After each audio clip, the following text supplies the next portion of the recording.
Les cours de physique se déroulent globalement de la même façon pour chaque chapitre. Alors, en premier, nous allons utiliser ce qu'on appelle une contextualisation. Et en partant de cette contextualisation, nous allons analyser d'un point de vue physique et mathématique certains événements, certaines observations. Et enfin, nous utiliserons ces données dans des applications de la vie du quotidien. Donc, pour être plus précis, voici quelques exemples de contextualisation. Donc, on pourrait partir, par exemple, d'une expérience scientifique que vous n'avez jamais vue, ou une expérience plutôt étonnante, comme ici dans l'exemple entre deux diapasons qui rentrent en résonance. On pourrait également aussi partir d'une technologie du quotidien, d'objets qui nous entourent, comme par exemple un baffle de haut-parleur, et essayer de comprendre comment il fonctionne aussi. On pourrait également se baser sur certaines observations. Donc, par exemple, pourquoi est-ce que les astronautes dans la Station spatiale internationale sont perpétuellement en lévitation? Ou on pourrait encore partir de faits d'actualité, comme par exemple le fonctionnement des centrales nucléaires.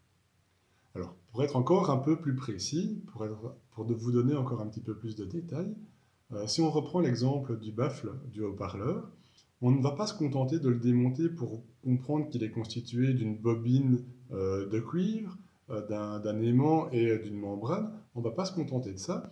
On va vraiment essayer de comprendre quelles sont les interactions entre le courant électrique qui passe dans la bobine de cuivre, le champ magnétique qui est créé par l'aimant, et l'interaction entre les deux qui va créer ce qu'on appelle une force électromagnétique.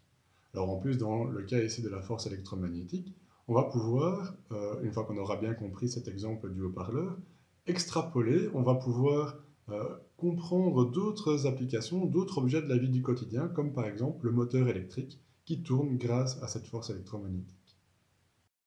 Alors il faut bien aussi comprendre qu'au-delà du côté ludique des expériences, le côté vraiment fun qu'on pourrait retrouver dans la compréhension de ces applications, il y a aussi derrière une grande compréhension des phénomènes physiques qui nous entourent qui va être très importante, et cette compréhension va toujours être accompagnée de l'outil mathématique.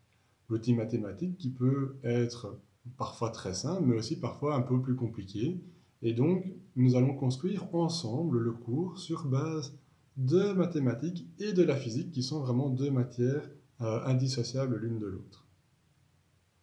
Donc vous l'aurez compris, le cours de physique va vous permettre d'acquérir certains outils pour mieux comprendre le monde qui nous entoure ainsi que les technologies qui en font partie. Et pour pouvoir construire ce cours de physique ensemble, il va falloir qu'on développe ensemble certains raisonnements physiques et mathématiques.